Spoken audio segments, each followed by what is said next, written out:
I lived in a homeless housing community. I lost everything, fed the kids, went to sleep hungry. Went to culinary school. It was igniting a passion in myself that took off. I quit my job. I went from $60,000 a year to my first time clocked in at $250K. Bruh. So what does the American dream taste like? Well, tonight we are gonna have Plates with Purpose by a chef who knows what it's like to start from nothing. We're gonna enjoy the flavors and the spirit of Chef Mat Meyer, the private chef who turned pain into passion and recipes into redemption. You found your passion through this and it clearly shines through. I mean, every single bite of food I had, man, you could tell was just very thoughtful. Like you put a lot of thought, time, and energy. Even though it's just one bite for us, Sure. It's hours of prep and testing and trying things, the stuff that nobody sees, right? What sparked all of this for you, man? I have a big heart for serving people. One of the things I pride myself in, giving back to the community and those that had a rocky start, if you will. Yeah. But I take them under my wing, just giving back and teaching people what I know so they could do better with themselves. Ansley Table, Ansley Table. That's the business. The name of the business, Okay. yep. I was at a restaurant 3 years ago. I just kept getting asked to do stuff for people on the side. And then it just kept getting busier and busier. And then it got to the point where I quit my job. I mean, I went from essentially $60,000 a year to my first time being unemployed, if you will, clocked in at $250K. Bro. So it was just going. It's going and going and going. I'm tired. I'm booked through March of next year. What? By the time this airs, you're not gonna be able to get in touch with this guy. Ansley Table came about where I grew up cooking under my mom. My mom owned a cake business, but also gave us freedom to cook and experiment and do whatever we wanted. We lived on Ansley Avenue, Monrovia, California. And my wife and I were sitting at a table and trying to figure out what the name of the company was gonna be. And she threw out Ansley Table. We put the two together and it's been going. That's how it got its start. But yeah. That's wild. First course is an edible oyster shell made up of two different flours. So we have an oat flour and an AP flour. And then there's some squid ink. Inside is a scallop tartare, pickled ginger foam on top, caviar and edible flowers.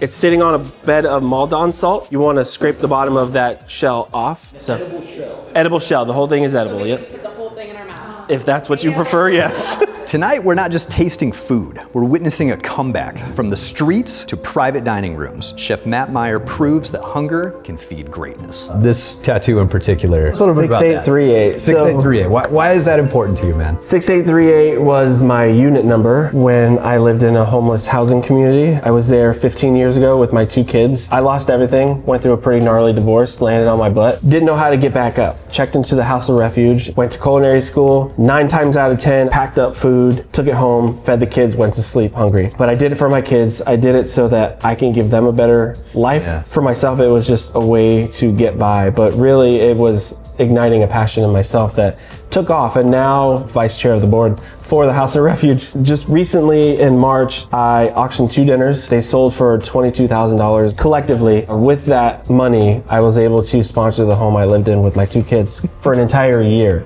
Wow. So it was big, my it still God. is big, and it resonates every day. Constant reminder of where I've been and where I don't want to be anymore. There's beauty in that darkness sometimes, right? Like when you hit your bottom, there's nowhere left to go. It forces you to kind of figure out what it is you want in your life. Right. And you are just a prime example of if you never fucking give up and you just keep going, look at where we are. Look at what you've built. And I feel like you're just getting started. Second course, one of my favorites to do. It's a beet carpaccio, basically. 2 different beets, red roasted beet and then a golden roasted beet. We added some crushed pistachios, pickled red onions, goat cheese, micro cilantro, and then Calabrian chili oil. And then to finish, we did a Maldon salt. It'll bring it all together, give you that fresh appeal, rooty-esque flavors as well. Super good, enjoy, knock the beets out.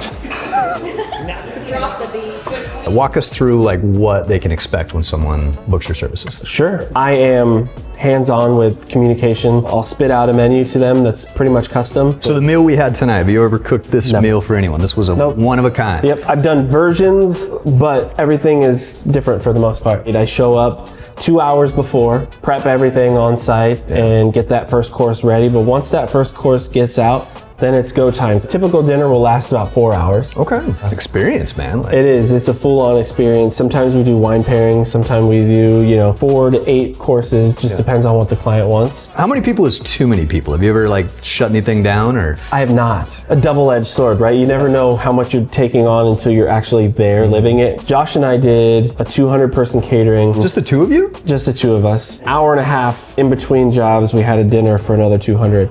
That day was insane. That was bet. like, it was wild. It was bonkers, but What did I get myself into? yeah, exactly. We won't do that again.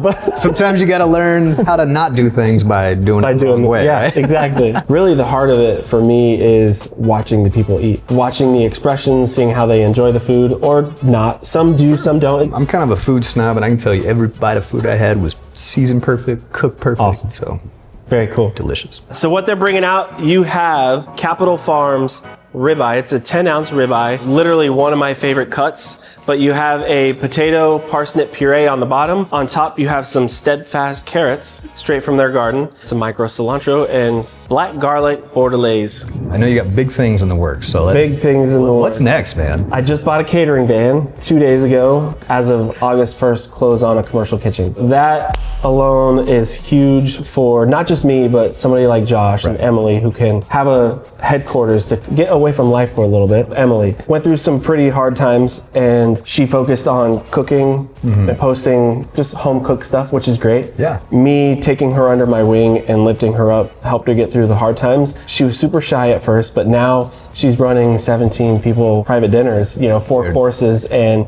knocking out of the park. And it's just been incredible. It's been a ride. I just really want to focus on giving back to my friends and bringing them along for the ride because I see how Emily shines. I see how Josh shines. That makes my soul happy. The win-win mentality. You can do well doesn't mean there's losers, right? Because you're winning doesn't mean that there's someone else that has to lose. Correct. We can all bring each other up together by forcing each other to level up. I feel like you're one of those guys that has very high standards for yourself. You don't expect it from others at the same time, but you want to see others rise to their potential. Right. For me, it's always been more fun to help other people win than winning yourself almost. But doing it together, like that's... Yeah. Absolutely. For me, it's about the people. It's about the community. It's talking to people, meeting new people, learning their stories. You have new friends, and some of them you have for a lifetime. Some of them you see every 6 months or so. I think about just how we met, just randomly, cooking a dinner for my boss when I was working for my other mortgage company. Yep. And we just connected in the kitchen, and here we are a couple of years later. And Absolutely. It's all about community. It's been an honor.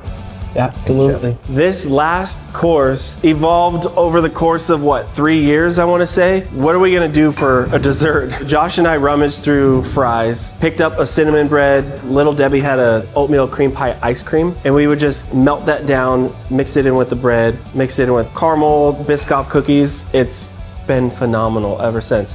This was put in a silicone mold, so it has some depth. And it has a completely different presentation that you would otherwise never see. As bread pudding, same conceptual idea. Salted caramel, Biscoff, bread pudding. So enjoy.